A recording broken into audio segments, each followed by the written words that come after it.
ദൈവനാമത്തിന് മഹത്വമുണ്ടാകട്ടെ. വളരെ വളരെ സന്തോഷമുണ്ട്. Painter valley holy Emmanuel CSI സഭയുടെ ശതാബ്ദി സ്തോത്ര ശുശ്രൂഷയിൽ പങ്കുചേരുവാൻ ഇടയായത്. കഴിഞ്ഞ 100 വർഷം ഈ സഭയെ ദൈവം നടത്തിയ വിധങ്ങളെ ഓർത്ത് ദൈവത്തെ സ്തുതിക്കുവാനും മഹത്വപ്പെടുത്തുവാനും സഭയായി ക്രമീകരിച്ചിരിക്കുന്ന ഈ ദിവസം നിങ്ങളോടൊപ്പം എനിക്കും പങ്കുചേരുവാൻ, ഞങ്ങൾ കുടുംബമായി പങ്കുചേരുവാനിടയായതിൽ ഞങ്ങൾ അതിയായി സന്തോഷിക്കുന്നു. വളരെ വളരെ താല്പര്യപൂർവ്വവും സന്തോഷത്തോടെയും ഉത്സാഹത്തോടും അതിനേക്കാൾ ഉപരിയായി വളരെ ഔപചാരികമായ എല്ലാ മര്യാദകളും പാലിച്ച് ഞങ്ങളെ ക്ഷണിക്കുകയും ചെയ്ത സഭയുടെ ചുമതലക്കാരായ വികാരി അച്ഛൻ, സ്നേഹമുള്ള ജെയിംസ് അച്ഛൻ, നമ്മുടെ പ്രിയപ്പെട്ട ശുശ്രൂഷൻ ഇമ്മാനുവേൽ സാറ്, സഭയുടെ എത്രയും ബഹുമാനരായ കൈക്കാരന്മാർ, കമ്മിറ്റി അംഗങ്ങൾ, ജൂബിലിയുടെ പ്രത്യേക ചുമതലയുള്ള കമ്മിറ്റിക്കാർ, സഭാമക്കൾ, നിങ്ങൾ എല്ലാവർക്കും എൻ്റെ ഞങ്ങളുടെ ഹൃദയം നിറഞ്ഞ നന്ദി, സ്നേഹം ഈ സമയത്ത് ആദ്യമായി അറിയിക്കട്ടെ. അഭിമന്യ ദാനിയേൽ തിരുമേനി, കൊച്ചമ്മ, ഡയസിസൻ ഓഫീസേഴ്സ്, ഇത്രയും സ്നേഹമുള്ള മാത്തുക്കുട്ടി അച്ഛൻ, വർഗീസ് ജോർജ് സാറ്, എത്രയും ബഹുമാനമുള്ള പ്രൊഫസർ PV ജോസഫ് അച്ഛൻ, നമ്മുടെ എത്രയും സ്നേഹമുള്ള അച്ഛന്മാരായ ജിമ്മി അച്ഛൻ, ജോബി അച്ഛൻ, ലവസൻ അച്ഛൻ, എത്രയും സ്നേഹമുള്ള ബിഷപ്പ് സെക്രട്ടറി, അതുപോലെ തന്നെ ബക്കറുടെയിൽ ഇടവകയുടെ വികാരിയുമായിരിക്കുന്ന സ്നേഹമുള്ള മാക്സിൻ ജോൺ അച്ഛൻ, എത്രയും ബഹുമാനരായ സഭാ ശുശ്രൂഷകരെ, വിവിധ സഭകളിൽ നിന്ന് കടന്നു വന്ന എത്രയും ബഹുമാനായ സഭാമക്കൾ, വളരെ മനോഹരമായ ഗാനങ്ങൾ ആലപിക്കുന്ന ഗായകസംഘ അംഗങ്ങൾ, അതോടൊപ്പം ഇതിൻ്റെ ഭംഗിയായ നടത്തിപ്പിൽ ഇതിൻ്റെ പിന്നിൽ അധ്വാനം ചെയ്യുന്ന എല്ലാവർക്കും ഒരിക്കൽ കൂടെ ഞാൻ സ്വാഗതം ആശംസിക്കുന്നു. ഈ സന്തോഷവേളയിൽ എല്ലാവിധമായ അനുഗ്രഹങ്ങളും നേരുകയും ചെയ്തു. ജൂബിലി കൺവീനർ സ്നേഹമുള്ള സണ്ണി ജോൺ സാറ്, സെക്രട്ടറി എത്രയും സ്നേഹമുള്ള ജോഷി, സഭാ secretary Shrimati Shibamol, diocesan council അംഗം ശ്രീ എൽദോ ഐസക്, എത്രയും സ്നേഹമുള്ള ചർച്ച് വാർഡൻ കൈക്കാരൻ ശ്രീ ബില്ലിഗ്രഹാം BS, അതുപോലെ തന്നെ ജാൻസി ചാക്കോ, വളരെ വളരെ സന്തോഷമുണ്ട് നിങ്ങൾ ഇതിൻ്റെ പിന്നിൽ.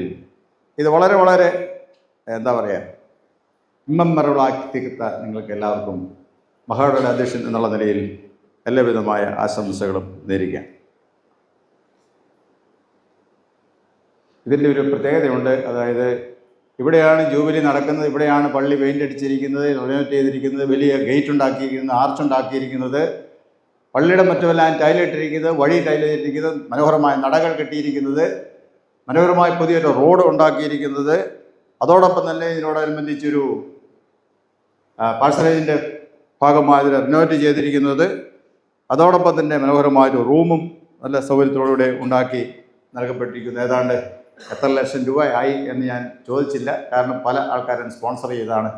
എന്നാലും നമുക്കൊരു ചുരുക്കം ഒരു 25 ലക്ഷം എന്ന് പിടിച്ചാലും 25 ലക്ഷം രൂപയുടെ വർധനവ് ആസ്തി മഹാഡവയ്ക്ക് കൂടി, ഇവിടെയല്ല മഹാഡവയിൽ. അപ്പം ഞങ്ങൾക്ക് വളരെ 10 പൈസ അവിടെ നിന്ന് കൊടുത്തിട്ടില്ല എങ്കിലും ഞങ്ങൾ പറയും ഡയസിസിൻ്റെ ആസ്തി കഴിഞ്ഞ കൊല്ലത്തേക്കാൾ 25 ലക്ഷം കൂടി. ഇത് ആരുടെ പള്ളിയാണ്? ഇത് CSI ഞങ്ങളുടെ പള്ളിയാണ്. ഇതിലെ പോകും പെയിൻറ്റർ പള്ളിയൊന്നും പറയത്തില്ല, ഇത് CSI ഞങ്ങളുടെ പള്ളിയാണ്. ഇതിൽ പോകുമ്പോൾ ആൾക്കാരെ കാണുമ്പോൾ അവർ പറഞ്ഞ് മനസ്സിലാക്കിക്കൊണ്ട് പോകുന്നതാണ്. നിങ്ങളത് കാണുന്നില്ല, അറിയുന്നില്ല, പക്ഷേ കോളറൊക്കെ വലിച്ചിരുന്ന് ഞങ്ങളാണ്. വളരെ സന്തോഷമുണ്ട്. അഭിമാനകരമായ ഈ ഒരു എന്താ പറയുക നേട്ടം എന്ന് പറയാം ഒരു അർത്ഥത്തിൽ തീർച്ചയായിട്ടും നേട്ടമാണ്, ഒരു നാഴികക്കല്ലാണ്. ആൾക്കാരത് നോക്കും, ഇത് ഏത് പള്ളിയാണെന്ന് എന്ത് ചെയ്യും, നോക്കിയേ പോകും. ഒരു 10 വർഷം 15 വർഷം ശേഷം നമ്മൾ ഇവിടെ ഈ പ്രദേശം ഇങ്ങനെ ആയിരിക്കില്ല എന്നുള്ളതിന് തർക്കമില്ല. വളരെ ടൂറിസം പ്രാധാന്യമുള്ള ഒരു പ്രദേശമാണ്. കണ്ണായ സ്ഥലത്താണ് നമുക്ക് ഈ ദേവാലയം സ്ഥാപിക്കപ്പെട്ടി. അതിൻ്റെ മഹത്വം ഉൾക്കൊള്ളുന്ന രീതിയിൽ സഭാമക്കൾ പെരുമാറുന്നതിലും സഭയെ സ്നേഹിക്കുന്നതിലും അതിയായ സന്തോഷമുണ്ട്.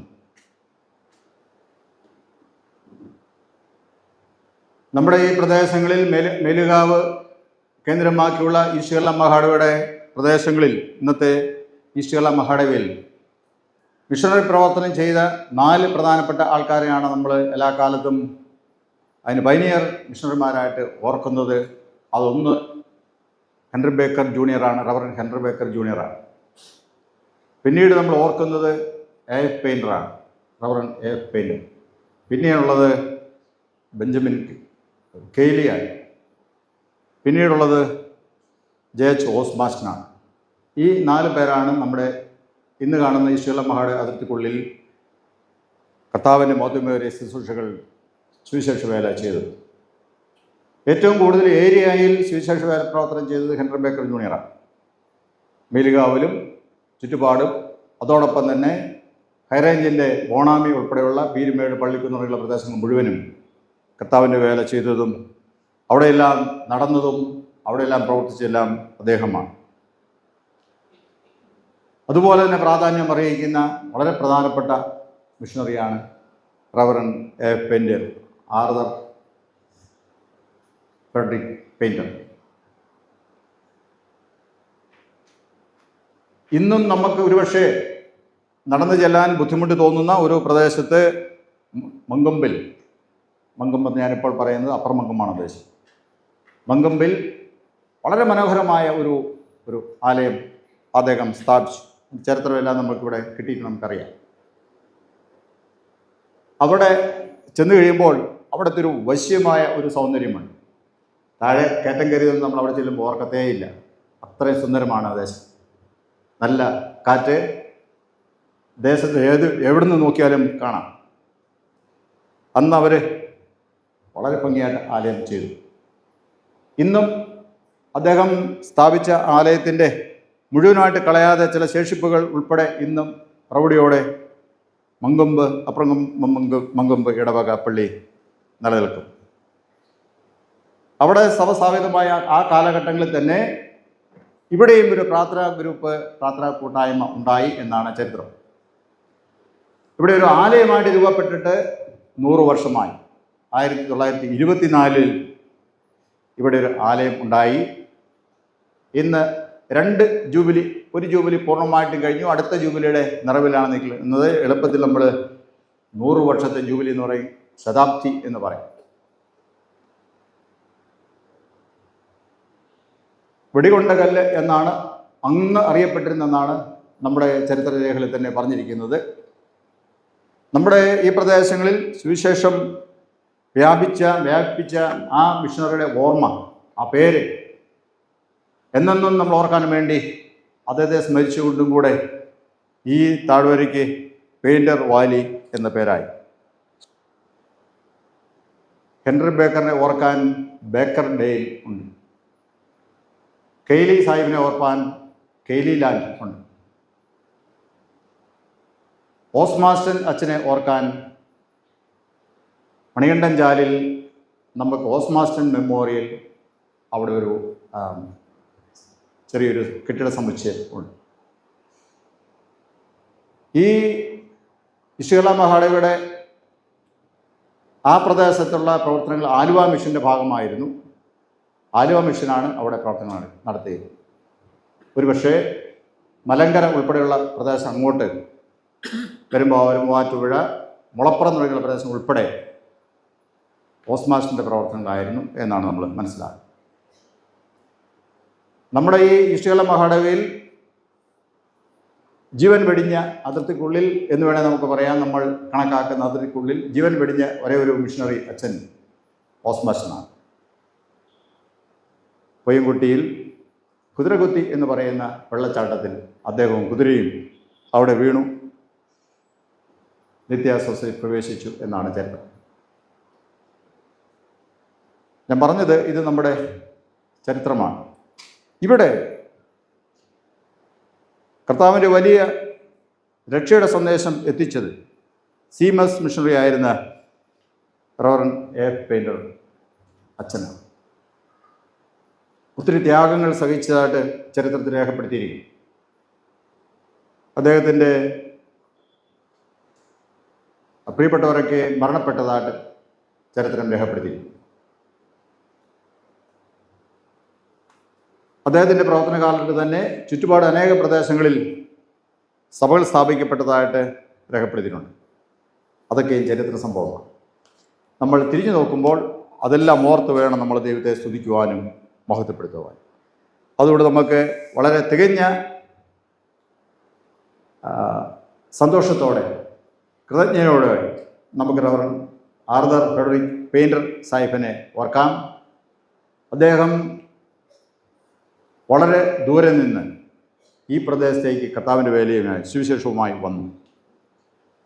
ഒരുപക്ഷെ നമ്മൾ ഓർക്കുമായിരിക്കും, ഈ പ്രദേശത്തേക്ക് എല്ലാവരും ഇങ്ങനെ ഓടി വന്നു എന്ന് നമ്മൾ വിചാരിക്കാറുണ്ട് പലപ്പോഴും. അതങ്ങനെയല്ല ചരിത്രം. ഇവിടെ നിന്ന് പിതാക്കന്മാർ മിഷന്മാരെ പോയി കണ്ടു എന്നാണ് ആദ്യകാല ചരിത്രങ്ങൾ രേഖപ്പെടുത്തിയിരിക്കുന്നത്. പലതവണ ഹെൻറി ബേക്കർ ജൂനിയറെ പോയി കാണാനായിട്ട് പിതാക്കന്മാർ പോയി. 1 പോയി, 2 പോയി, 3 പോയി, 4 പോയി, വന്നില്ല.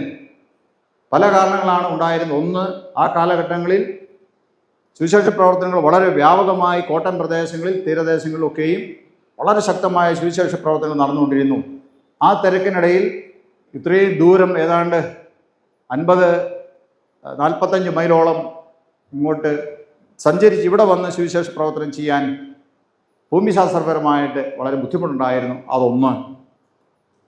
2, ഇത് ഇവിടുന്ന് ചെന്ന ആൾക്കാരെ അവിടെ നടക്കുന്ന പ്രവർത്തനങ്ങൾ കണ്ട് ഇവർക്കും എന്തെങ്കിലും സഹായം കിട്ടണം എന്നാണ് ഉദ്ദേശിച്ചാണ് അവർ വന്നത് എന്നൊരു ചിന്ത അവിടെയുള്ള മറ്റ് ആൾക്കാരെ ഒരുപക്ഷെ ഹെൻറി ബേക്കറിനും അന്നുള്ള മിഷണറിമാർക്ക് നൽകിയിരിക്കണം. അതുകൊണ്ട് അത് വേണ്ട, അല്ലാതെ രക്ഷ പ്രാപിക്കുക, ആത്മരക്ഷ പ്രാപിക്കുക എന്നുള്ളത് ആയിരിക്കത്തില്ല എന്നൊരു ചിന്ത ഉണ്ടായി. അങ്ങനെ പല കാരണങ്ങളാൽ ഇങ്ങോട്ട് ആദ്യ സമയങ്ങളിൽ അദ്ദേഹം വന്നില്ല. അവസാനം അദ്ദേഹം വന്നു. ഇവിടുന്ന് പോയ നമ്മുടെ പിതാക്കന്മാരുടെ തീക്ഷ്ണത കണ്ടിട്ട് അവർ വന്നു. അവർ പറഞ്ഞൊരു കാര്യമുണ്ട്. അവരുടെ ചിന്ത മനസ്സിലാക്കി നമ്മുടെ പിതാക്കന്മാർ അത് ഓർക്കുമ്പോൾ അവർ മനസ്സിലാക്കുന്നത് അവർ വളരെ ബുദ്ധിമാന്മാരായിരുന്നു, അല്ലേ? നമ്മളെക്കാൾ ബുദ്ധിമാന്മാരായിരുന്നു അവർ. ഈ പലതവണ വരാതിരുന്നപ്പോൾ അവർക്ക് മനസ്സിലായി, വെറുതെ അല്ല അവർ വരാതിരിക്കുന്നത്, നമുക്കെന്തെങ്കിലും തരണമെന്നുള്ള കാര്യം ഓർത്താണ് എന്ന് ആയിരിക്കാം എന്നവർ ചിന്തിച്ചു. അവർ പറഞ്ഞു, നിങ്ങൾ ഉദ്ദേശിക്കുന്ന പോലെ എന്തെങ്കിലും സഹായത്തിന് വേണ്ടി വന്നവരല്ല ഞങ്ങൾ, എന്തെങ്കിലും സഹായം മേടിക്കാൻ വന്നവരല്ല, അത് ചോദിക്കാൻ വന്നവരുമല്ല. നിർബന്ധമായിട്ട് നിങ്ങൾ വന്നേ പറ്റൂ, വന്നില്ലെങ്കിൽ നിങ്ങൾ ബലമായിട്ട് എന്ത് ചെയ്യും, എടുത്തുകൊണ്ടുപോകുന്നതാണ്. കാരണം ഞങ്ങൾക്ക് അറിവ് വേണം, ഞങ്ങൾക്ക് ചില സംശയങ്ങളുണ്ട്, അതൊന്ന് ദൂരീകരിച്ച് തരണം. ഞങ്ങളുടെ വിശ്വാസ സംബന്ധമായ ഞങ്ങൾക്ക് പല അറിവ് ഇല്ലായ്മയുണ്ട്. ഞങ്ങൾ ആൾക്കാരിങ്ങനെ ജീവിക്കുന്നു, മരിക്കുന്നു, മരണശേഷം അവർക്ക് എന്ത് സംഭവിക്കുന്നു അതറിയുന്നില്ല. നിങ്ങൾക്ക് അതറിയാം, നിങ്ങളതിനെക്കുറിച്ചുള്ള പുതിയ ഉപദേശങ്ങൾ നൽകുന്നു എന്ന് നിങ്ങൾ മനസ്സിലാക്കുന്നു. അത് ഞങ്ങളെ പഠിപ്പിക്കണം. വിശ്വാസ സംബന്ധമായ കാര്യങ്ങൾ പഠിപ്പിക്കണം, അല്ലെങ്കിൽ അത് പഠിക്കാൻ, അത് വായിക്കാൻ, നിങ്ങളിവിടെ വിതരണം ചെയ്യുന്ന ബൈബിളൊക്കെയും വായിക്കാൻ ഞങ്ങൾ പ്രാപ്തിപ്പെടുത്തുന്ന അക്ഷരം ഞങ്ങളെ പഠിപ്പിക്കണം തുടങ്ങിയുള്ള കാര്യങ്ങളായിരുന്നു അന്ന്. അതുവരെ അവർ കേട്ടിട്ടില്ലാത്ത ഡിമാൻഡുകളാണ് നമ്മുടെ പിതാക്കന്മാർ അവരുടെ മുമ്പാകെ അവതരിപ്പിച്ചത്. അങ്ങനെ ഹെൻറി ബേക്കർ ജൂനിയർ ആദ്യമായി മുണ്ടക്കൈ തുടങ്ങിയുള്ള പ്രദേശങ്ങളിൽ സഞ്ചരിച്ചു എന്നാണ് അതിൻ്റെ ചരിത്രം. കൂടുതൽ ചരിത്രം പറയാൻ സമയമില്ലല്ലോ. അങ്ങനെ വന്നു.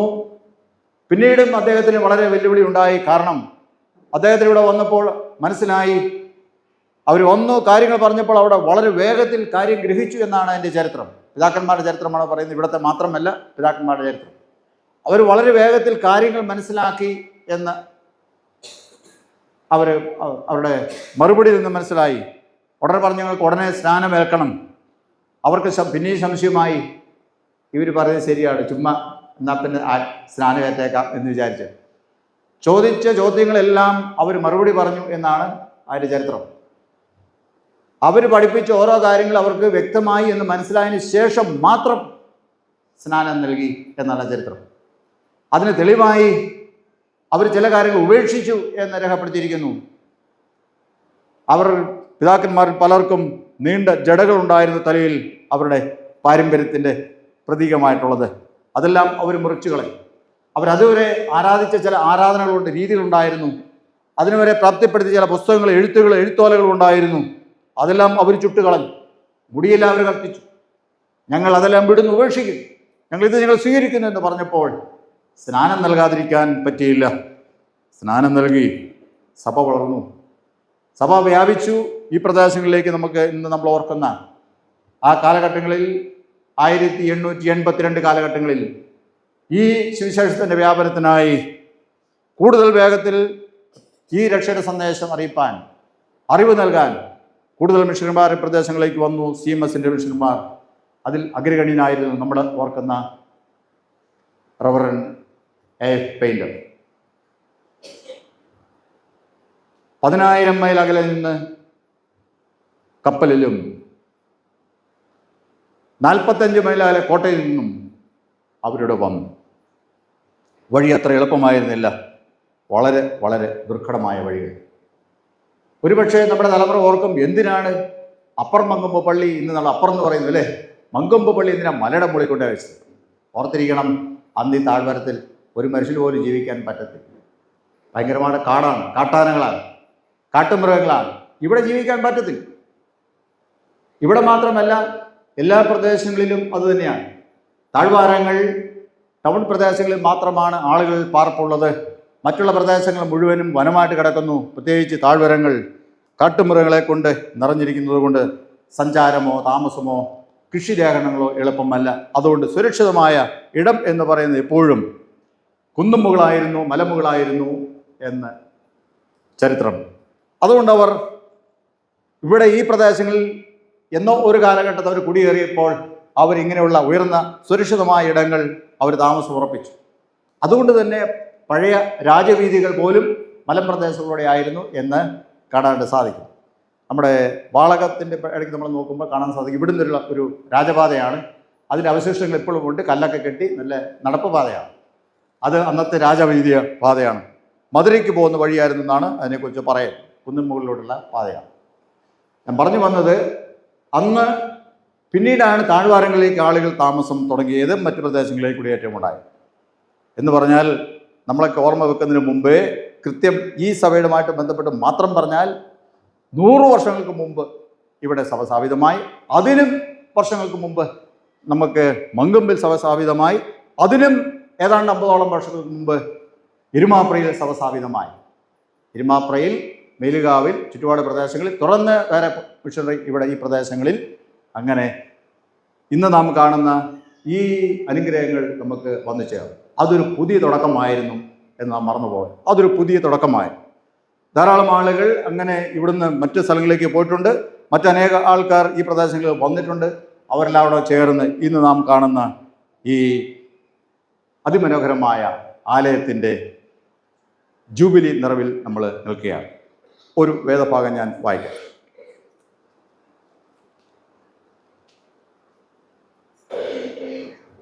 പുറപ്പാട് പുസ്തകം 12-ാം അധ്യായം 14-ാം വാക്യം. നമുക്ക് വളരെ വളരെ സുപരിചിതമായ വാക്യമാണ്. പുറപ്പാട് പുസ്തകം 12-ാം അധ്യായം 14-ാം വാക്യം. ഈ ദിവസം നിങ്ങൾക്ക് ഓർമ്മ നാളായിരിക്കണം. നിങ്ങളത് യഹോവയ്ക്ക് ഉത്സവമായി ആചരിക്കണം. തലമുറ തലമുറയായും നിത്യനിയമമായും നിങ്ങൾ അത് ആചരിക്കണം. ഈ ദിവസം നിങ്ങൾക്ക് ഓർമ്മ നാളായിരിക്കണം. നിങ്ങൾ അത് യഹോവയ്ക്ക് ഉത്സവമായി ആചരിക്കണം. തലമുറ തലമുറയായും നിത്യനിയമമായും നിങ്ങൾ അത് ആചരിക്കണം. പ്രാർത്ഥിക്കാം. കർത്താവേ, പരിശുദ്ധ പിതാവേ, കഴിഞ്ഞ കാലങ്ങളിൽ ഞങ്ങളുടെ പിതാക്കന്മാരുടെ നാളുകളിൽ അങ്ങ് ചെയ്തിരിക്കുന്ന അത്ഭുതകരമായ പ്രവർത്തനങ്ങളെ ഞങ്ങൾ ഓർക്കുന്നു. അതോർത്ത് ഞങ്ങൾ അങ്ങയെ സ്തുതിക്കുകയും മഹത്വപ്പെടുത്തുകയും ചെയ്യുന്നു. ഇന്ന് അതെല്ലാം ഓർത്ത് അങ്ങയെ സ്തുതിക്കുവാൻ, മഹത്വപ്പെടുത്തുവാൻ ജൂബിലിയായിട്ട് 100 വർഷത്തിന് ജൂബിലിയായി ശതാബ്ദിയായിട്ട് ഞങ്ങൾ ആഘോഷിക്കുകയാണ്. അതിനുവേണ്ട എല്ലാ ഒരുക്കങ്ങളും ചെയ്തു. സ്തോത്ര ശുശ്രൂഷയ്ക്കായി ആരാധനയ്ക്കാണ് ഞങ്ങൾ അങ്ങയുടെ സന്നിധിയിലായിരിക്കും. ഞങ്ങൾ കുറവുകൾ വീഴ്ചകളെല്ലാം അങ്ങ് ഞങ്ങളോട് ക്ഷമിച്ച് ഞങ്ങളെ സ്തുതികളും സ്തോത്രങ്ങളും അങ്ങോട്ട് കൈക്കൊണ്ട് അനുഗ്രഹിച്ച് ഞങ്ങളെ പറഞ്ഞയക്കണം. ഞങ്ങളുടെ വചനത്തിൽ നിന്ന് ധ്യാനിപ്പാൻ ഞങ്ങൾ ഒരുങ്ങുന്നു. സഹായിക്കണം. വചനം പറയുന്ന ബലഹീന അടിയനെയും കേൾക്കുന്ന അവിടുത്തെ മക്കളെ ഒരുപോലെ അനുഗ്രഹിക്കണം. അടിയൻ പറയുന്നപ്പുറം അതിൻ്റെ ആഴങ്ങളെ അർത്ഥങ്ങളെ ഉൾക്കൊള്ളുവാൻ അവിടുത്തെ പരിശുദ്ധാത്മാവിനാൽ സഹായിക്കണം. മഹത്വത്തിൽ അംഗമാത്തെടുക്കണമേ. യേശുനാമത്തിൽ പ്രാർത്ഥിക്കുന്നത് ദയയോടെ കേൾക്കണമേ. ഈ വാക്യത്തിൻ്റെ പശ്ചാത്തലം നമുക്കറിയാം. അത് ആദ്യത്തെ പെസക ആചരണത്തെക്കുറിച്ചുള്ള വിവരണങ്ങളിലാണ് അത് കാണുന്നത്. ഇസ്രായേൽ മക്കൾ ആ സമയത്ത് മിസ്രൈമിലാണ്. മിസ്രൈമിൻ്റെ അടിമത്തത്തിൽ നിന്ന് അവർ പുറപ്പെടുന്നതിന് തൊട്ട് മുമ്പ് ദൈവം, യഹോവയായ ദൈവം അരുളിച്ചെയ്തതിൻ്റെ അടിസ്ഥാനത്തിൽ അവർ പെസക ആചരണത്തിനുള്ള ഒരുക്കങ്ങൾ തുടങ്ങുന്നതാണ് അവിടെ നമുക്ക് കാണാനായിട്ട് സാധിക്കും. മാത്രമല്ല, ഇസ്രായേലിൻ്റെ ചരിത്രം നമ്മൾ അവിടെ തുടങ്ങുന്നതായിട്ട് നമ്മളൊക്കെ കാണുന്നത് തീർച്ചയായിട്ടും അബ്രാഹാമിലൂടെ വാഗ്ദത്തം ലഭിച്ച അബ്രാഹാമിൻ്റെ വിശ്വാസത്തിലുള്ള ഇസ്രായേൽ മക്കളുടെ പിതാവായ അബ്രാഹാം, ഇസഹാക്ക്, യാക്കോബ് എന്ന് നമ്മൾ പറയുന്നു.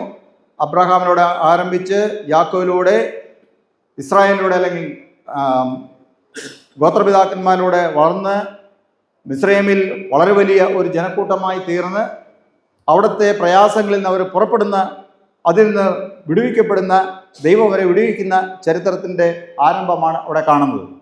ഇതെല്ലാം നമ്മൾ നോക്കുമ്പോൾ ഒരു ദൈവത്തിൻ്റെ വാഗ്ദത്തത്തിൻ്റെ നിവൃത്തിയാണ് എന്ന് കാണാനായിട്ട് സാധിക്കും. അതുവരെയുള്ള കാലഘട്ടം നമ്മൾ നോക്കുമ്പോൾ ഏതാണ്ട് 430 സംവത്സരം എന്ന് പറഞ്ഞിട്ടുണ്ട്. അബ്രാഹാമിനോട് പറഞ്ഞ കാര്യമാണ്, 430 സംവത്സരം നിന്റെ സന്തതി സ്വന്തമല്ലാത്ത ദേശത്ത്, അന്യദേശത്ത് പ്രവാസികളായിരിക്കും എന്ന്. അവരവിടെ പീഡിപ്പിക്കപ്പെടും, അവരെ ഭയങ്കരമായുള്ള ബുദ്ധിമുട്ടിലൂടെ കടന്നു പോകേണ്ടി വരും. എന്നാൽ അന്ന് 430 വർഷത്തിന് ശേഷം ഞാൻ അവരെ വിടുവിക്കും. ഈ പറയുന്ന സമയത്ത് 430 വർഷം തികഞ്ഞിരിക്കുകയാണ്. 430-ാം വർഷം അവർ പറയുമ്പോൾ യഹോവയായ ദൈവം പറയുന്നത്, ഇത് നിങ്ങൾക്ക് ഇന്നു മുതൽ ഒരു പുതിയ വർഷമായിരിക്കണം, പുതിയൊരു ആരംഭമായിരിക്കണം, പുതിയൊരു ജീവിതക്രമമായിരിക്കണം എന്നൊക്കെയും പറഞ്ഞ് പ്രത്യേകമായി അവർക്കൊരു പുതിയൊരു ആരാധന രീതി നൽകുന്നത് കാണുവാൻ സാധിക്കും. പുതിയ ആരാധന രീതി എന്ന് പറയുമ്പോൾ നമ്മൾ അത്ഭുതത്തോടെ കാണേണ്ട ഒരു സംഗതിയുണ്ട്. അബ്രാഹാമിനെയും ഇസഹാക്കിനും യാക്കോബിനും അവരുടെ പിതാക്കന്മാർക്ക് പ്രത്യക്ഷനായ സർവശക്തനായ ദൈവം, യഹോവയാകുന്ന ദൈവം നമുക്ക് കാണാൻ സാധിക്കും. ആ വിശ്വാസം അങ്ങനെ പ്രത്യേകമായി എഴുതി പഠിപ്പിച്ചതായിട്ട് ഒന്നും കാണുന്നില്ല. അതിനുശേഷം മരുഭൂമിയിൽ അവർ മിസ്രൈമിൽ നിന്ന് പുറപ്പെട്ടതിന് ശേഷം മരുഭൂമി വന്നതിന് ശേഷമാണ്, മരുഭൂമിയിൽ വെച്ചാണ് അവർക്ക് കൽപ്പനകളൊക്കെ കിട്ടുന്നത്, ആരാധന രീതികൾ അവർക്ക് കിട്ടുന്നത് അവിടെയാണ്. പക്ഷെ ഇവിടെ തന്നെ എന്ത് ചെയ്യുന്നുണ്ട്, ഈ ഒരു ജനം ഈ ദൈവത്തെ തന്നെയാണ് ആരാധിക്കുന്നത് കാണുവാൻ സാധിക്കും. അവർ അവിടെ നിന്ന് പ്രത്യേകമായി വിടുവിക്കപ്പെടുകയാണ്. ബഹുദൈവ വിശ്വാസങ്ങൾ ഇടയിൽ നിന്ന് ഏകദൈവ വിശ്വാസത്തിലേക്കുള്ള ചുവടുവെപ്പാണ്, മാറ്റമാണ്, കാലെടുത്ത് വെക്കലാണ് ഇവിടെ സംഭവിച്ചിരിക്കുന്നത് കാണുവാൻ സാധിക്കും. നമുക്കറിയാം, അബ്രാഹാമിനെ കുറിച്ച് നമ്മൾ പഠിക്കുമ്പോൾ അദ്ദേഹത്തിൻ്റെ തൊഴിലെന്ന് പറയുന്നത് വിഗ്രഹങ്ങളെ ഉണ്ടാക്കുന്നതായിരുന്നു. അവരുടെ പാരമ്പര്യമായിട്ടുള്ള തൊഴിൽ അതായിരുന്നു എന്നാണ് അവിടെ രേഖപ്പെടുത്തി. വിഗ്രഹങ്ങളെ ഉണ്ടാക്കി വിൽക്കുന്ന ഒരു തൊഴിൽ നിന്ന് അവരെ ദൈവത്തിൻ്റെ പ്രത്യേകമായ അരുളപ്പാടിൻ്റെ ഫലമായി അബ്രാഹാമിൻ്റെ സ്വന്തം ദേശം വിട്ട് അവിടുന്ന് പുറപ്പെടുന്നു. ഊര് എന്ന് പറയുന്ന ദേശത്ത് നിന്ന് അദ്ദേഹം പുറപ്പെട്ടു പോകും.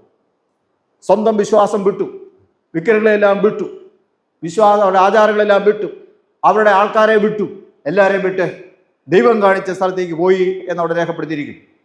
അന്ന് തുടങ്ങിയതാണ് ഈ ഏകദൈവ വിശ്വാസം. ഇവിടെ നമ്മൾ നോക്കുമ്പോൾ ലക്ഷക്കണക്കിന് ആൾക്കാരാണ് ഉണ്ടായിരുന്നത്. 600,000 പുരുഷന്മാരെക്കുറിച്ച്, യോദ്ധാക്കളെക്കുറിച്ച് ഇവിടെ പുറപ്പെടുന്ന സമയത്ത് പറയുന്നുണ്ട്. ഏതാണ്ട് 30-35 ലക്ഷത്തോളം ആൾക്കാർ എന്ന് വേണമെങ്കിൽ നമുക്ക് പറയാം. അത്രയും ജനമായിട്ട് എണ്ണിക്കൂടാതെ വണ്ണം അത്രയും വളരെ വലിയൊരു പെരുപ്പമുള്ള ഒരു ജനമായിട്ട് അവിടെ തീർന്നു. അവരെല്ലാവരോടും ചേർന്ന് ഈ പിതാക്കന്മാരുടെ ഏകദൈവത്തെ ആരാധിപ്പാനായിട്ട് അവരിവിടുന്ന് പുറപ്പെടുകയാണ് ചെയ്യുന്നത്. അതുകൊണ്ടാണ് ദൈവം പറഞ്ഞത് ഇതൊരു പുതിയ തുടക്കമായിരിക്കണം, ഇതൊരു പുതിയൊരു കാൽവെപ്പാണ്. നിങ്ങൾ പഴയതിലേക്ക് എന്ത് ചെയ്ത് തിരിഞ്ഞു പോകരുത്. പഴയ ചുറ്റുപാട് എന്ന് പറയുന്നത് മറ്റ് അനേക ദൈവങ്ങളെ ആരാധിക്കുന്നൊരു ചുറ്റുപാടാണ്. അതിൽ നിന്ന് വ്യത്യസ്തമായി നിങ്ങളെ അതിൻ്റെ നടുവിൽ നിങ്ങൾ ഈ ദൈവത്തെ, എന്നെ മാത്രം നിങ്ങൾ ആരാധിക്കണം എന്ന് പറഞ്ഞ് അവരെ പുറപ്പെടുവിക്കുന്നു. അതിൻ്റെ കാര്യങ്ങളെല്ലാം ചിട്ടവട്ടങ്ങളെക്കുറിച്ച് പറഞ്ഞിട്ടുണ്ട്. ഒറ്റ മാനദണ്ഡമാണ് പറഞ്ഞിരിക്കുന്നത്. അത് എന്ന് പറയുന്നത് വേറെ ഒന്നുമല്ല, വിശുദ്ധിയാണ്. ദൈവം വിശുദ്ധനായ ദൈവമാണ്. അതുകൊണ്ട് വിശുദ്ധിയോടെ മാത്രമേ ദൈവത്തെ ആരാധിപ്പാൻ സാധിക്കുള്ളൂ. അതുകൊണ്ട് എങ്ങനെയാണ് വിശുദ്ധി എന്നുള്ളതിനെക്കുറിച്ച് ഇവിടെ പറഞ്ഞു തുടങ്ങി. ആരാധനയെക്കുറിച്ച് ഒരു പ്രത്യേക പുതിയ ആരാധനാക്രമം അവർക്ക് നൽകുന്നത് തുടർന്നും നമുക്ക് അവർ സഞ്ചാരപഥത്തിൽ നമുക്ക് കാണാനായിട്ട് സാധിക്കും. ഇന്ന് ഇവിടെ പ്രാർത്ഥിച്ചപ്പോൾ അതിനകത്തൊരു പ്രാർത്ഥനയുണ്ട്. നമ്മുടെ ലിത്താനി പ്രാർത്ഥനയിൽ ഞങ്ങളുടെ കുറവുകളെല്ലാം എന്ത് ക്ഷമിക്കണം അല്ലേ, ഒരു പാപം പറ്റി പറച്ചിലാണ് എനിക്ക് തോന്നുന്നത്. അതിനകത്ത് എല്ലാ കാര്യങ്ങളും അതിനകത്ത് പറഞ്ഞില്ല, അത് ഞാൻ ശ്രദ്ധിച്ചു. കാരണം അതെന്താണെന്ന് വിട്ടുപോയതാണെന്ന് അറിയത്തില്ല. പാപം പറ്റി പറഞ്ഞപ്പോൾ അതിൻ്റെ അതിനകത്ത് പറഞ്ഞിരിക്കുന്ന നമ്മൾ തന്നെ പ്രിന്റ് ചെയ്തതാണ്. അതിനകത്ത് എല്ലാ കാര്യങ്ങളും പറഞ്ഞില്ല. പറഞ്ഞ പോലെ നമ്മൾ എന്ത് ചെയ്യണം, അത് പറയുക. തീർച്ചയായിട്ടും അത് നമ്മുടെ ദൈവത്തിന് ഇഷ്ടമില്ലാത്ത കാര്യങ്ങളാണ്. നമുക്ക് ദൈവത്തിന് ഇഷ്ടമില്ലാത്ത ഒത്തിരി കാര്യങ്ങൾ ഇന്ന് ചെയ്തു പോയി. ദൈവമേ ക്ഷമിക്കണം എന്നും പറഞ്ഞാണ് ആ പ്രാർത്ഥന പറയുന്നത്. ഇവിടെ അതുപോലെ തന്നെയാണ്. പഴയ നിങ്ങളുടെ ചെയ്തികളെല്ലാം വിട്ട് എന്ത് ചെയ്യണം, ഇന്ന് നിങ്ങൾ പുതിയൊരു തുടക്കം കുറിക്കുകയാണ്. ഈ സഭയെ സംബന്ധിച്ച് പറയുമ്പോൾ നമ്മൾ ഓർക്കണം, ഇത് ജൂബിലിയാണ്. ഇവിടെ പ്രത്യേകിച്ച് പറഞ്ഞിട്ടുണ്ട് രണ്ടാം ജൂബിലി എന്ന് പറയാം. വേദവസം നമ്മൾ നോക്കുമ്പോൾ ഓരോ 50 വർഷമാണ് ജൂബിലി എന്ന് പറയുന്നത്. 49 വർഷം കഴിഞ്ഞാൽ 50-ാം വർഷം ജൂബിലി വർഷമാണ്. വീണ്ടും 1 തുടങ്ങുകയാണ്. 51 എന്നല്ല തുടങ്ങുന്നത്, 1 പറഞ്ഞാണ് തുടങ്ങുന്നത്. വീണ്ടും 49 കഴിയുമ്പോൾ എന്ത് ചെയ്യുന്നു, 50-ാം വർഷം ജൂബിലിയാണ്. അതിൻ്റെ പ്രത്യേകത എന്ന് പറഞ്ഞാൽ എവിടെയാണോ നമ്മൾ എത്തി നിൽക്കുന്നത് അതിൽ നിന്ന് ആദ്യം തുടക്കത്തിൽ എങ്ങനെയായിരുന്നു എന്ന് നമ്മൾ നോക്കി അതിലേക്കുള്ള തിരിച്ചുപോക്കാണ്. ഒരുപക്ഷെ കാലക്രമത്തിൽ, കാലാന്തരത്തിൽ, അതിൻ്റെ കാലഗതിയിൽ ധാരാളം വ്യത്യാസങ്ങൾ വരുമായിരിക്കും. പക്ഷേ അടിസ്ഥാനപരമായിട്ടുള്ള വ്യത്യാസമില്ലാത്ത ഒന്ന് ദൈവവുമായുള്ള ബന്ധമാണ്. ദൈവത്തിൻ്റെ സ്വഭാവത്തിനാണ് വ്യത്യാസമില്ലാത്തത്.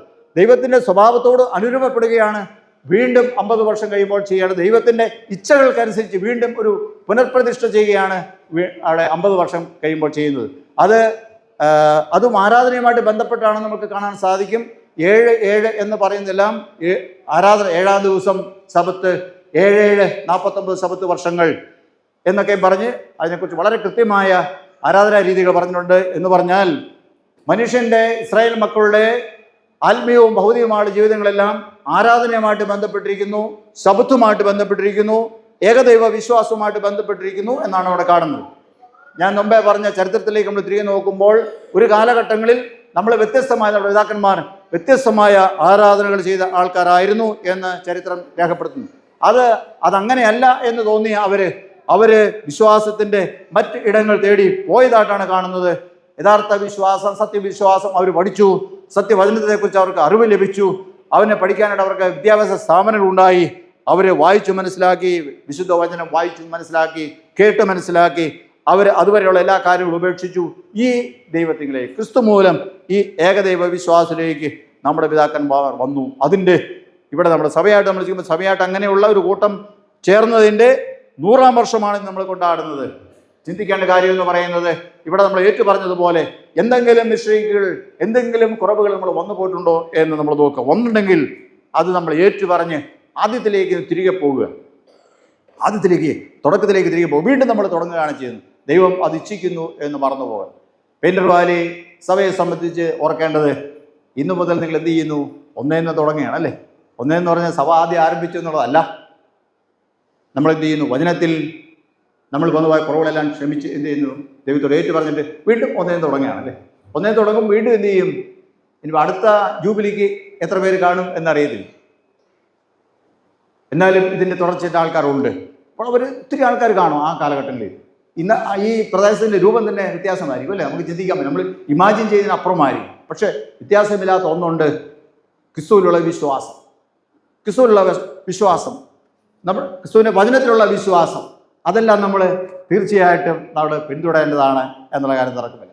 ആ കാര്യങ്ങൾ പ്രത്യേകമായിട്ട് നമ്മൾ ഓർക്കുകയും അതിനെക്കുറിച്ച് ധ്യാനിക്കുകയും അതിലേക്കുള്ള തിരിച്ചുപോക്കാണ്. എവിടെ നമ്മൾ നിൽക്കുന്നു എന്ന് കണ്ട് അതിലേക്ക് ആദ്യത്തെ അവസ്ഥയിലേക്ക് തിരികെ വരുന്ന ആ വളരെ വലിയൊരു അനുഭവത്തിലൂടെ പോകണം. അതുകൊണ്ടാണ് ഈ വാക്യം ഞാൻ വായിച്ചത്. ഈ ദിവസം നിങ്ങൾക്ക് ഓർമ്മ നാളായിരിക്കണം. അത് നിങ്ങളത് ഉത്സവമായി ആചരിക്കണം അല്ലേ. അസിൻ്റെ കുഴപ്പമൊന്നുമില്ല, നല്ല രീതിയിൽ നമ്മൾ ആഘോഷിക്കുന്നു. വളരെ നിങ്ങളെ ഞാൻ ആ കാര്യത്തിൽ അഭിനന്ദിക്കുന്നു. നല്ല രീതിയിൽ താളമേളങ്ങൾ ചെയ്ത വാദ്യമേളക്കാരെ ഞാൻ പ്രത്യേകമായി ഓർത്ത് ഈ പെരുന്നാൾ ദിനത്തിൽ അവരെ അഭിനന്ദിക്കുകയും ചെയ്തു. താളമേളങ്ങൾ ചെയ്ത ദൈവത്തിന് നന്ദി കരേറ്റുക, ദൈവത്തെ സ്തുതിക്കുക, മഹത്വപ്പെടുത്തുക. കാരണം 50 കഴിഞ്ഞ് വീണ്ടും ഒരു 50 കൂടെ കഴിഞ്ഞ് മൊത്തമേ നോക്കുമ്പോൾ 100 വർഷം നമ്മളെ വളരെ അത്ഭുതമായി വഴി നടത്തിയ ദൈവം, ആ ദൈവത്തെ നമ്മൾ ആരാധിക്കുക, മഹത്വപ്പെടുത്തുക. ഇവിടെ നമ്മൾ ഇന്ന് പാഠമായിട്ട് വായിച്ച വേദഭാഗത്തിലേക്ക് നമ്മൾ ശ്രദ്ധിക്കേണ്ടതാണ്. അവിടെ വളരെ വളരെ പ്രധാനപ്പെട്ട ചില കാര്യങ്ങൾ ശലോമോൻ്റെ പ്രാർത്ഥനയിലുണ്ട്. ശലോമോൻ്റെ പ്രാർത്ഥനയിൽ നമ്മൾ പലതവണ നമ്മൾ ധ്യാനിച്ചിട്ടുള്ളതാണെങ്കിലും ഒരിക്കൽ കൂടെ പറയട്ടെ. അവിടെ പ്രാർത്ഥിച്ചിരിക്കുന്നത് ശലോമോൻ വളരെ ജ്ഞാനിയായിരുന്നു, നമുക്കറിയാം. അദ്ദേഹത്തെ പോലെ ഒരു ജ്ഞാനി അതിന് മുമ്പോ അതിനുശേഷവും ഉണ്ടായിട്ടില്ല എന്ന് ചരിത്രം പറയുന്നു. അദ്ദേഹം പ്രാർത്ഥിച്ചപ്പോൾ ഇങ്ങനെ പ്രാർത്ഥിച്ചു: ദൈവമേ, അങ്ങ് സ്വർഗത്തിൽ വസിക്കുന്നവനാണ്, സ്വർഗത്തിലും സ്വർഗാതി സ്വർഗത്തിലും നിന്നെ ഉൾക്കൊള്ളാൻ പറ്റത്തില്ല. പിന്നെ ഞാൻ ഈ ഭൂമിയിൽ ഒരു ചെറിയൊരു ആലയം ഉണ്ടാക്കിയാൽ എങ്ങനെ നിന്നെ അതിൻ്റെ അകത്ത് ഇരുത്താൻ സാധിക്കും? അതിൻ്റെ അർത്ഥശൂന്യ അതിനെനിക്ക് കൃത്യമായിട്ട് അറിയാം, അത് അസാധ്യമാണെന്ന് എനിക്കറിയാം. എങ്കിലും ദൈവമേ, അങ്ങയുടെ പാദപീഠമായിരിക്കുന്ന ഇവിടെ ഞാൻ ഒരു ആലയം അങ്ങേക്ക് വേണ്ടി പണിയാണ്. അങ്ങയുടെ ദിവ്യമായ സാന്നിധ്യം ഇവിടെ ഉണ്ടായി. അതാണ് ശലോമോൻ്റെ ഒറ്റ ഒരു അപേക്ഷ. അങ്ങയുടെ ദിവ്യമായ സാന്നിധ്യം ഇവിടെ ഉണ്ടായിരിക്കണം. അത് നീ എനിക്ക് അനുവദിച്ചു തരണം. ഇവിടെ വന്ന് ആരെങ്കിലും പ്രാർത്ഥിച്ചാൽ അങ്ങയുടെ ദിവ്യമായ സാന്നിധ്യം ഇവിടെ ഉണ്ട് എന്ന് വിചാരിച്ച് ഒരാൾ വന്ന് പ്രാർത്ഥിച്ചാൽ അവൻ്റെ പ്രാർത്ഥന കേൾക്കണം ദൈവമേ. അതാണ് ശലോമോൻ്റെ പ്രാർത്ഥന. പ്രാർത്ഥന എന്ന് പറയുന്നത് വളരെ വളരെ അർത്ഥവത്തായിട്ടൊരു പ്രാർത്ഥനയാണ്. എൻ്റെ അത് വിവരിക്കുന്നുണ്ട്. ഇസ്രായേലിലുള്ള ഒരാൾ മാത്രമല്ല, ഇസ്രായേൽക്കാരനല്ലാത്ത ഒരാളാണെങ്കിലും എന്ത് ചെയ്യണം?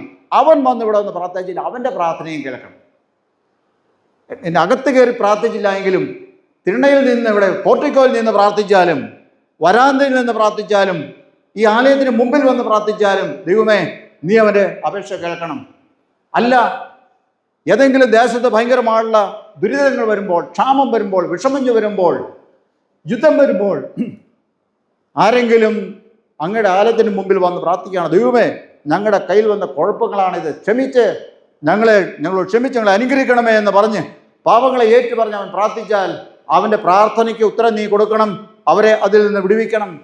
അതുമാത്രമല്ല ദൈവമേ, ഈ പ്രദേശത്തുള്ള ജനം മുഴുവനും അവർ അന്യദേശത്ത് പോയി ഇങ്ങോട്ട് വരാൻ അവർക്ക് നിവൃത്തിയില്ല.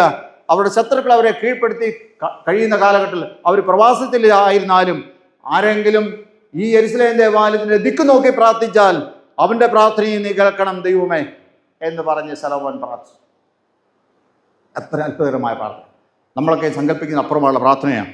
ധാരാളം കാര്യങ്ങൾ അതിൻ്റെ അകത്ത് പറയുന്നുണ്ട്. ഞാൻ ചുരുക്കമായി പറഞ്ഞെന്ന് മാത്രമേ ഉള്ളൂ.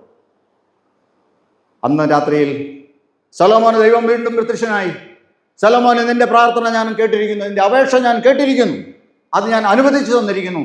എൻ്റെ കണ്ണും എൻ്റെ ഹൃദയവും ഈ ആലയത്തിൽ ഉണ്ടായിരുന്നു. ധാരാളം സംഭവങ്ങൾ അതിനോടനുബന്ധിച്ച് വേദോസ് രേഖപ്പെടുത്തിയിട്ടുണ്ട്. വർണ്ണം പറയാം. ദാനിയേൽ പ്രവാചകൻ, നമ്മൾ വേദോസം വായിക്കുന്നു, ദാനിയേൽ അന്യദേശത്ത് പ്രവാസത്തിലിരുന്ന സമയത്ത് രാജകൊട്ടാരത്തിലാണെങ്കിലും അവൻ്റെ സ്വന്തം ദേശത്തെക്കുറിച്ച് ഓർത്തു. വന്നുപോയ പിഴവുകളെക്കുറിച്ച്, രാജ്യമായി വന്ന അധപ്പനത്തെക്കുറിച്ച് അവൻ ഓർത്തു. അവൻ താമസിക്കുന്ന വീടിൻ്റെ കിളിവാതിൽ യെരുശലേമിന് നേരെ തുറന്നിട്ട് അവൻ പ്രാർത്ഥിച്ചു എന്നാണ് അവർ രേഖപ്പെടുത്തിയിരിക്കുന്നത്. പലപ്പോഴും എന്തുകൊണ്ടാണ് ആ കിളിവാതിൽ യെരുശലേമിന് നേരെ തുറന്നത്? പിന്നീടാണ് മനസ്സിലായത് ശലോമോന്റെ പ്രാർത്ഥനയാണ് അതിൻ്റെ അടിസ്ഥാനം. പറഞ്ഞിട്ടുണ്ട്, ഒരുത്തൻ ഈ ആലയത്തിൻ്റെ ദിക്ക് നോക്കി പ്രാർത്ഥിച്ചാൽ അവൻ്റെ പ്രാർത്ഥനയും കേൾക്കണം. അത് വളരെ വ്യക്തമായിട്ട് അറിയാവുന്ന ദാനിയേൽ പ്രാർത്ഥിച്ചു. പ്രവാസത്തിൽ നിന്ന് അവനെ അവർക്ക് ജനതയ്ക്ക് വിടുതൽ നൽകിയതായിട്ട് കിട്ടിയതായിട്ട് നമുക്ക് കാണാൻ സാധിക്കും. എല്ലാം ചരിത്രമാണ്. ഞാൻ പറഞ്ഞു വരുന്നത്, വേദോസം അസന്നിഗ്ധനോട് പറയുന്നു, എവിടെയെല്ലാം ദൈവ ആരാധനയ്ക്ക് വേണ്ടി സ്ഥലങ്ങൾ വേർതിരിക്കുന്നുവോ അവിടെയെല്ലാം ദൈവത്തിൻ്റെ ദിവ്യമായ സാന്നിധ്യമുണ്ട്. ഓരോ വിശ്വാസിയും ഓരോ CSIക്കാരൻ ഓർത്തിരിക്കേണ്ട ഒരു കാര്യമാണ്, ദൈവാരാധനയ്ക്ക് വേണ്ടി എവിടെയെല്ലാം സ്ഥലങ്ങൾ വേർതിരിക്കുന്നുവോ അവിടെ ദൈവത്തിൻ്റെ ദിവ്യമായ സാന്നിധ്യമുണ്ട്. നിങ്ങൾ വരുന്നതും നിങ്ങൾ പോകുന്നതും നിങ്ങൾ ഇരിക്കുന്നതും നിങ്ങൾ ഹൃദയത്തിൽ ചിന്തിക്കുന്നതുമായ എല്ലാ കാര്യങ്ങളും അറിയുന്നൊരു ദൈവത്തിൻ്റെ സാന്നിധ്യം അവിടെ ഉണ്ട്. ആലയത്തിന് മുമ്പിൽ കൂടെ കടന്നു പോകുമ്പോൾ നമ്മൾ ഓർത്തോണം, ദൈവ സാന്നിധ്യമുള്ള ഒരു ഇടത്തിൻ്റെ മുമ്പിലൂടെയാണ് നമ്മൾ പോകുന്നത്. എവിടെയെല്ലാം ആരാധനയ്ക്ക് വേണ്ടി സ്ഥലങ്ങൾ വേർതിരിക്കുന്നുവോ അവിടെ ദൈവത്തിൻ്റെ ദിവ്യമായ സാന്നിധ്യം ഉണ്ട് എന്ന് ഈ വിശുദ്ധ തിരുവെഴുത്ത് അസന്നിഗ്ധമായിട്ട് പറയുന്നു. ദൈവത്തിൽ വിശ്വസിക്കുന്നവൻ ദൈവവചനത്തിലും വിശ്വസിക്കണം, ദൈവത്തിൻ്റെ വാഗ്ദത്തങ്ങളിലും അവൻ വിശ്വസിക്കാൻ ബാധ്യസ്ഥനാണ്. ഇതിലെ പോകുമ്പോൾ ഓർത്തോണം, ഈ വഴിയെ പോകുമ്പോൾ ഓർത്തോണം, ഇത് ദൈവാലയമാണ്, ദൈവത്തിൻ്റെ ദിവ്യമായ സാന്നിധ്യം ഇവിടെ ഉണ്ട്. നമ്മൾ പറയുന്നത് ദൈവം കേൾക്കും. നിങ്ങൾക്കൊരു ആവശ്യമുണ്ടെങ്കിൽ ധൈര്യമായിട്ട് വരിക, ഇവിടെ പ്രാർത്ഥിക്കുക, ദൈവമേ ഇന്നതാണ് എൻ്റെ ആവശ്യം, അത് നിറവേറ്റി തരണം, ഞാൻ അങ്ങയുടെ വചനത്തിലും അങ്ങയിലും വിശ്വസിക്കുന്നു എന്ന് പറഞ്ഞ് പ്രാർത്ഥിക്കുക. തീർച്ചയായിട്ടും അത് കാണുന്നൊരു ദൈവം നമ്മുടെ അപേക്ഷ നൽകും എന്നുള്ള കാര്യത്തിന് യാതൊരു സംശയമില്ല. നമുക്ക് ഒത്തിരി വീഴ്ചകൾ വന്നു പോകുന്നുണ്ട്. ആലയത്തെക്കുറിച്ചുള്ള ഒരു ചിന്ത പലപ്പോഴും നമ്മളിൽ നിന്ന് മാറിപ്പോയിട്ടുണ്ട് എന്നുള്ള കാര്യം തർക്കമില്ല. ഈ ആലയത്തിനകത്തോടെ എത്ര മട്ടം കറങ്ങി നടന്നാലും നമുക്ക് എന്ത് ചെയ്യാറില്ല? ദൈവത്തിൻ്റെ ദൈവമായ സാന്നിധ്യത്തിൻ്റെ മുമ്പിലൂടെയാണ് അത് പോകുന്നത് എന്നൊരു ചിന്ത പലപ്പോഴും ഇല്ല. അതിനേക്കാളും നമ്മളെക്കാളും ഒത്തിരി ബെറ്ററാണ് മറ്റ് വിശ്വാസികൾ. അവരുടെ ആരാധനാലയത്തിന് മുമ്പിൽ കൂടെ പോകുമ്പോൾ എന്ത് ചെയ്യും? ഒരു തല ഉണക്കുവോ, കുരിശ് വരയ്ക്കുവോ, കുമ്പിടുവോ, നിൽക്കുവോ, എന്തൊക്കെ ചെയ്യും. നമുക്കതൊന്നും പ്രശ്നമില്ല. നമുക്കത് പ്രശ്നം. അതാണ് നമ്മുടെ കുഴപ്പമെന്ന് പറയാം. ഇവിടെ വന്ന് കയറുമ്പോൾ ഓർത്തോണം, ദൈവാലയത്തിലേക്കാണ് വരുന്നത്. നമുക്ക് വന്നിരിക്കുന്ന കുഴപ്പം ഏറ്റവും വലിയ കുഴപ്പമെന്ന് പറയുന്നത്, നമ്മളിവിടെ വരുമ്പോൾ ഇവിടുത്തെ അച്ഛനെ കാണും, ഇവിടുത്തെ ഉപദേശിയെ കാണും, ഇവിടെ ശുശ്രൂഷ ചെയ്യുന്ന ബിഷപ്പിനെ കാണും. അതിൻ്റെ മുകളിലേക്ക് നമ്മുടെ വിശ്വാസക്കണ്ണ് എന്ത് ചെയ്യുന്നില്ല, പോകുന്നു. വിശ്വാസക്കണ്ണ് അതിനപ്പുറത്തേക്ക് നമുക്ക് പോകാൻ പറ്റുന്നു. ഇവിടെ സന്നിഹിതനായിരിക്കുന്ന ദൈവത്തെ നമുക്ക് എന്ത് ചെയ്യുന്നില്ല, നമുക്ക് അനുഭവിപ്പാൻ, ദർശിക്കാൻ നമ്മുടെ വിശ്വാസക്കണ്ണ് പറ്റുന്നു. അതാ വീഴ്ചയെന്ന് പറയും.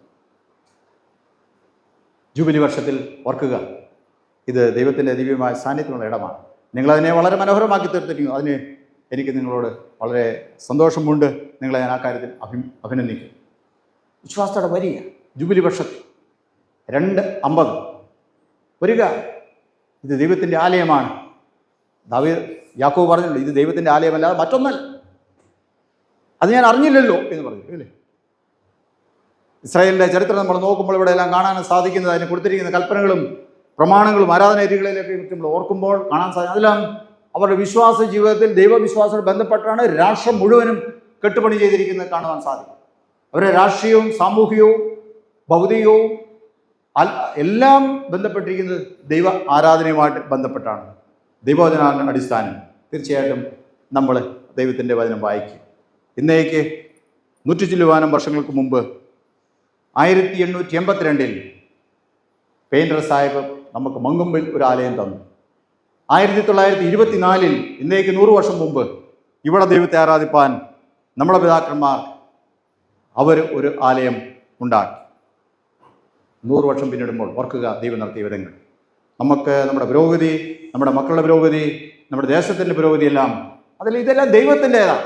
ദൈവത്തെ കൂടാതെ ഒന്നും പറ്റത്തില്ല. അതുകൊണ്ട് ഓരോ പ്രവൃത്തി ചെയ്യുമ്പോഴും നമ്മൾ പ്രാർത്ഥിക്കുക. നമ്മുടെ ഭൗതിക കാര്യങ്ങൾക്ക് വേണ്ടി നമ്മൾ ഇറങ്ങിത്തിരിക്കുമ്പോൾ, രാഷ്ട്രീയമായ കാര്യങ്ങൾക്ക് വേണ്ടി നമ്മൾ ഇറങ്ങിത്തിരിക്കുമ്പോൾ പ്രാർത്ഥിക്കുക, ദൈവമേ നീയാണ് ഇതിൻ്റെ എല്ലാം പിന്നിൽ, നീ അനുവദിച്ചല്ലാതെ ഒന്നുമില്ലല്ലോ എന്ന് പറയുക.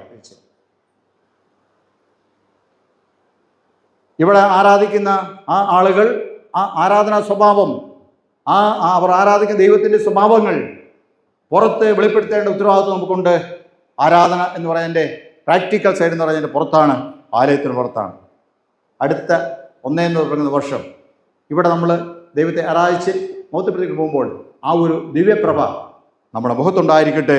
നമ്മെ കാണുന്നവർ ഇവർ ദൈവമക്കൾ എന്ന് പറയട്ടെ, ഇവർ ദൈവത്തെയാൽ അനുഗ്രഹിക്കപ്പെട്ടവരെന്ന് പറയട്ടെ. ദൈവത്തിന് മഹത്വം കൊടുക്കുക. അതിനനുസരിച്ചുള്ള ജീവിതക്രമം നമ്മൾ ചിട്ടപ്പെടുത്തുക.